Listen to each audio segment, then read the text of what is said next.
PowerMill 14 now supports fixture offset output for individual toolpaths within an NC program.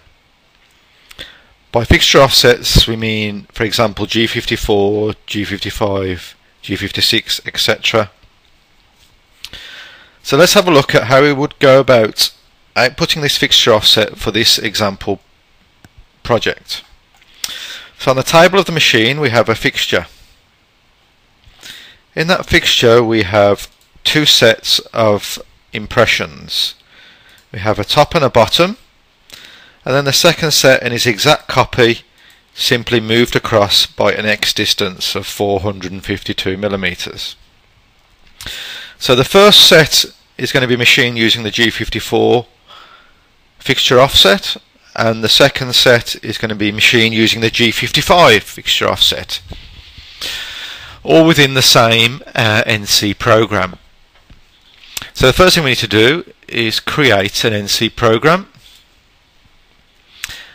and then place our toolpaths within that NC program. So I'm just going to output the roughing toolpaths for this example. So we have rough top, which if I just draw that you can see roughs out the top of the first impression, and then we have rough bottom. If I just drag that one into my NC program, that roughs the bottom of the first impression.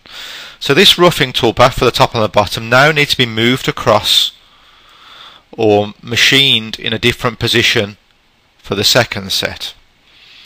So we need to make duplicate copies of those two toolpaths within the NC program. So we simply drag the toolpath in there again for the top and the bottom.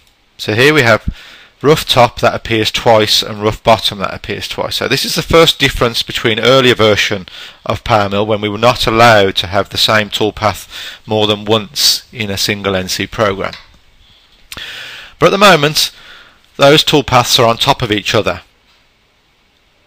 We need to shift them across to machine the second set of impressions. Now this is going to be achieved using a fixture offset on the machine control, and the fixture offset will have an X shift of 452 millimeters. So to initiate that fixture offset we need to specify it within the NC program. So here you can see we have our new fixture offset option. At the moment there are no fixture offsets defined, so I'm going to go to my fixture offset list and create two fixture offsets, a G54 and a G55. And I'm going to put some values in there. At the moment just leave those at 0. Now I simply come back and select the toolpath and specify which fixture offset is being used for that individual toolpath. So the first one is going to be G54 and the second one is going to be G55. So G55 for the second set of impressions. So we can view the fixture offsets for each individual toolpath. So now we would simply post-process the NC program, and those fixture offset parameters would be picked up by the post-processing engine, and the relevant fixture offset commands would be put into the NC program. Now the new fixture offset functionality only works with the current Delcam post-processor. It does not work with the old legacy duct post-processor. Also, it is likely that your existing PMOpt file or PMOpz file option file will need to be modified so that it looks for and picks up the fixture offset parameters in the CL data. Now typically the fixture offsets in X, Y and Z are actually stored on the datum table on the machine control, so we don't have to provide those within PowerMill.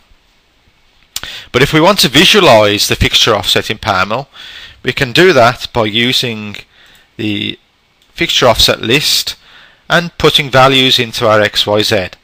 So we know that the G55 has a fixture offset of 452 in X. If I close that and draw my NC program, you can see, oops, let me just go back to this one, this third one, and change that to G55. There we go. So there we can see we can visualize the fixture offset in PowerMill. As well as visualize it, we can also use the machine simulation and the view mill simulation, and it will simulate in the correct position, showing the fixture offset. Typically the values in here are not exported to the NC program because those values are stored on the machine control in the data table, but these can be made to be exported if required.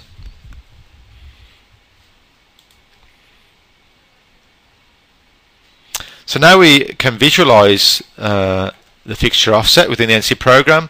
We can simply come in and maybe do a machine simulation and do a collision checking with the machine tool to make sure there are no collisions.